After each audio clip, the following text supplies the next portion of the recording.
या बुलेटिनमध्ये बातम्या बघूयात सुपरफास्ट 100. ठाकरे ब्रँड नाही तर हिंदू अस्मितेची ओळख आहे म्हणून लोकांनी ठाकरे ब्रँड स्वीकारलाय. त्यामुळे ज्यांच्याकडे काही नाही त्यांना ठाकरे ब्रँडची गरज लागते असं वक्तव्य करत उद्धव ठाकरेंनी भाजपवर निशाणा साधला.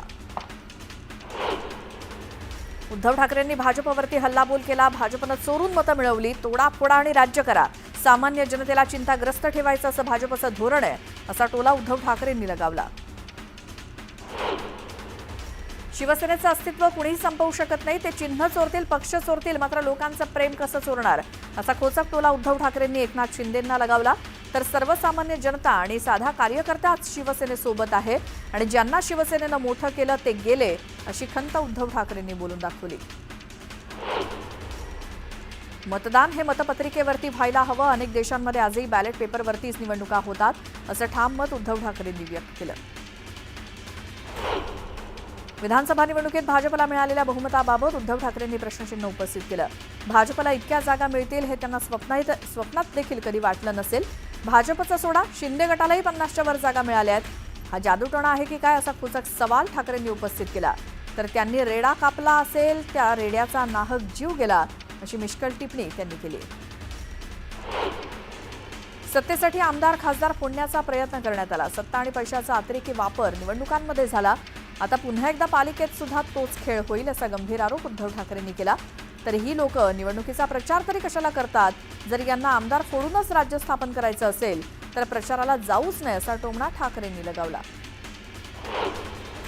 शिंगणापूर इथल्या शनेश्वर देवस्थानच्या विश्वस्तांना बोगस कर्मचारी घोटाळा प्रकरणात बाजू मांडण्यासाठी मुदत वाढवून देण्यात आली आहे. यावरती 25 जुलैला मुंबई धर्मादाय आयुक्त कार्यालयात सुनावणी होणार आहे अशी माहिती देवस्थानचे विधी सल्लागार यांनी दिली. मध्य हार्बर आणि पश्चिम रेल्वे मार्गावरती विविध अभियांत्रिकी आणि देखभालीच्या कामांसाठी रविवारी मेगा ब्लॉक घेण्यात येणार आहे. त्यामुळे वेळापत्रक बघूनच घराबाहेर पडा असं आवाहन प्रवाशांना करण्यात आलंय. मुंबई उपनगरीय रेल्वेला डबे बंद असावेत अशी मागणी पंतप्रधान नरेंद्र मोदी आणि रेल्वे मंत्र्यांकडे करण्यात आली आहे. दरम्यान लवकरच मुंबईमध्ये येऊन या संदर्भातली घोषणा केली जाईल. मात्र तिकीट दरात कोणतीही वाढ करण्यात येणार नाही अशी माहिती मुख्यमंत्री देवेंद्र फडणवीस यांनी दिली. म्युच्युअल ETFच्या माध्यमातून ठेवण्यात आलेल्या सोनं चांदीच्या मूल्यांकन पद्धतीत सुधारणा करण्याचा विचार सेबीनं सुरू केलाय. सध्या चांदीचं मूल्य ठरवण्यासाठी लंडन बुलियन मार्केट असोसिएशनच्या किमतीचा आधार घेतला जातोय. मराठा आरक्षण कायद्याला आव्हान देणाऱ्या याचिकांवरती उच्च न्यायालयात अंतिम सुनावणीला शुक्रवारपासून सुरुवात झाली आहे. पुन्हा एकदा कायद्याला अंतरिम स्थगिती देण्याची मागणी याचिकाकर्त्यांनी केली. मात्र यापूर्वीच आपण आवश्यक ते आदेश दिल्यामुळे आता थेट अंतिम सुनावणीला सुरुवात करतो आहोत असं न्यायालयानं स्पष्ट केलं. गोंदियातील आमगाव, तिरोडा, गोरेगाव, सडक अर्जुनी या तालुक्यांचा समावेश नक्षलग्रस्त भागामध्ये करण्याची मागणी राष्ट्रवादी काँग्रेस शरद पवार पक्षानं केली. या संदर्भात तहसीलदारांना निवेदन देण्यात आलंय. धाराशिव जिल्ह्यातील शिवभोजन केंद्रांचं 2.5 महिन्यांपासून अनुदान रखडलंय. त्यामुळे 22 पैकी फक्त 14 केंद्रांवरतीच भोजन दिलं जात आहे. अनुदान मिळत नसल्यामुळे केंद्र चालकांना थाळी बनवण्यासाठी कसरत करावी लागते. कराड तालुका पंचायत समितीच्या नव्या इमारतीसाठी आमदार अतुल भोसले यांच्या प्रयत्नामुळे ग्रामविकास विभागानं 15 कोटींचा निधी मंजूर केला. मागील अनेक वर्षांपासूनची नव्या इमारतीची मागणी मान्य झाली आहे. अहिल्यानगर जिल्ह्यातील नागरदेवळे ग्रामपंचायतीच्या हद्दीतील घरगुती गॅस पाईपलाईन खोदकामाच्या नुकसान भरपाईत झालेल्या अनियमिततेसह ग्रामपंचायतीच्या इतर कारभारातील चौकशीचे आदेश देण्यात आले. चौकशीचे आदेश उपमुख्य कार्यकारी अधिकाऱ्यांनी दिले. धाराशिव दुष्काळग्रस्त जिल्ह्याला हरित धाराशिव करण्यासाठी जिल्हा प्रशासनाच्या वतीने एकाच दिवसात 15 लाख वृक्ष लागवड करण्यात येणार असून आज पालकमंत्री तथा परिवहन मंत्री प्रताप सरनाईक आणि अभिनेता स्वप्नील जोशी यांच्या प्रमुख उपस्थितीत ही झाडं लावली जाणार आहेत. चाळीसगावच्या हुडको परिसरात कचरा जाळला जात असल्यामुळे परिसरात धुराचे लोट पसरत आहेत. त्यामुळे नागरिकांना श्वास घेणं कठीण झालंय. नगरपालिकेकडनं घनकचरा व्यवस्थापनासाठी दरवर्षी करोडो रुपयांचा खर्च केला जात असतानाही असे प्रकार घडत असल्यामुळे नागरिकांनी संताप व्यक्त केला. जळगाव जिल्ह्यातील बोदवड तालुक्यातील शिरसाळा इथे गटार साफ न केल्यामुळे गावात घाणीचं साम्राज्य पसरलंय. त्यामुळे नागरिकांच्या आरोग्याचा प्रश्न ऐरणीवर आलाय.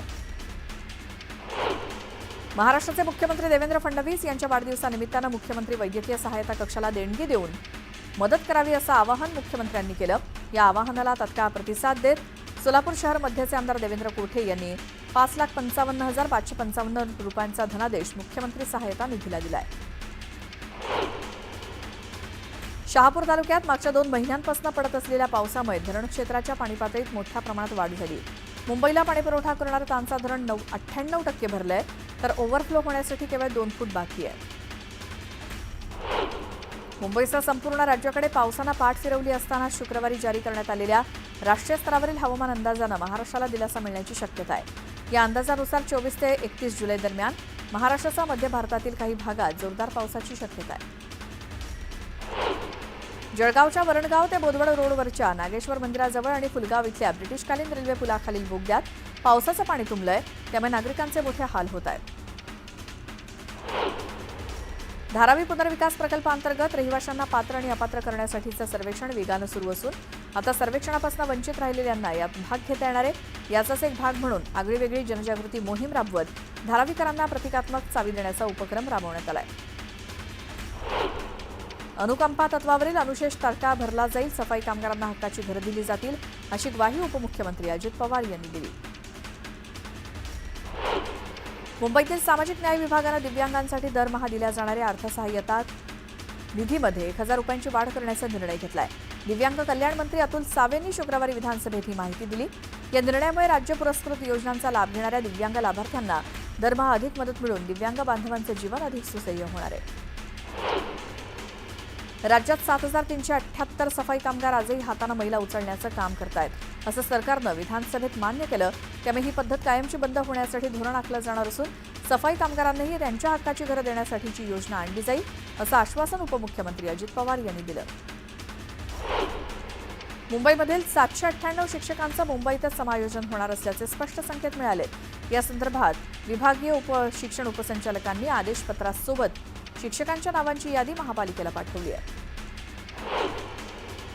राज्य सरकारनं दहीहंडी सणाला साहसी खेळाचा दर्जा दिल्यामुळे अनेक गोविंदांचा सहभाग वाढलाय. त्यांच्या सुरक्षेच्या दृष्टीनं 75,000 गोविंदांना विमा कवच देण्यात येत होतं. त्यात आता वाढ करून यावर्षीपासून 1.5 लाख गोविंदांना शासकीय विमा कंपनीमार्फत विमा संरक्षण देण्याचा निर्णय घेण्यात आलाय. यूपीआयद्वारे घेतलेल्या कर्जाचा वापर ज्या कारणासाठी ते घेतलंय त्याच कामासाठी करावा लागणार आहे. 31 ऑगस्ट 2025 पासून यासाठी नवा नियम लागू होणार आहे. देशात जनरल इन्शुरन्सचा प्रीमियम जून 2017 मध्ये वार्षिक आधारावर 5.2% वाढला होता. त्यामुळे महिन्यात एकूण 23,422.5 कोटी रुपये जनरल इन्शुरन्सला मिळाले. कॅगनं राज्य सरकारवरती ताशेरे ओढलेत. कोविड साथीच्या काळात लॉकडाऊन दरम्यान मुंबई पुणे द्रुतगती मार्गावरील टोल कंत्राटदाराला दिलेल्या 71,907 कोटी रुपयांच्या महसूल सवलतीत अनियमितता असल्याचं कॅगच्या अहवालात म्हटलंय. IICT येत्या ऑगस्ट महिन्यापासून विद्यार्थ्यांच्या पहिल्या तुकडीसाठीची प्रवेश प्रक्रिया सुरू करणार आहे. या प्रवेश प्रक्रियेअंतर्गत संस्थेद्वारा AVGCXR क्षेत्रामध्ये उद्योगाभिमुख अभ्यासक्रमांचा एक मजबूत संच उपलब्ध करून दिला जाणार आहे. महापारेषणच्या पडघा येथील पाल 220 kV वीज वाहिनीमध्ये अडथळे आल्यामुळे जुनी वाहिनी बदलून वीज यंत्रणा पूर्ववत करण्यात अडथळे येत असल्यामुळे कल्याण डोंबिवलीमध्ये महावितरणच्या सुमारे 4 लाख ग्राहकांना आठवडाभर फटका बसतोय. शहरातील वीज पुरवठा वारंवार खंडित झाल्यामुळे नागरिक हैराण झालेत. 2024-25 या आर्थिक वर्षासाठी ऑनलाईन पद्धतीनं ITR 2 भरता येणार आहे. ITR विभागानं Xवरती याबाबतची माहिती दिली. भांडवली नफा मिळणाऱ्या व्यक्ती किंवा हिंदू अविभक्त कुटुंबांसाठीच ITR 2 लागू असेल. वांद्रे वर्सोवा कोस्टल रोडचं काम सुरू असून पुढे दहिसर आणि भाईंदरपर्यंत हा रस्ता होणार आहे. उत्तनपासून विरारपर्यंत सागरी सेतू बांधला जाणार असल्यामुळे विरारपासून कुलाब्यापर्यंत एक इंटिग्रेशन नेटवर्क उभं राहणार आहे. तर ऑक्टोबरपर्यंत मेट्रो 3 कार्यान्वित करण्याचा आमचा प्रयत्न आहे, अशी माहिती मुख्यमंत्री देवेंद्र फडणवीस यांनी दिली. मागील 4 वर्षात निःशुल्क रेशन घेणाऱ्या लाभार्थ्यांची संख्या 1,17,14,000 वाढली आहे. यात मध्य प्रदेश, उत्तर प्रदेश आणि गुजरात या 3 राज्यांमध्ये जास्त लाभार्थी आहेत.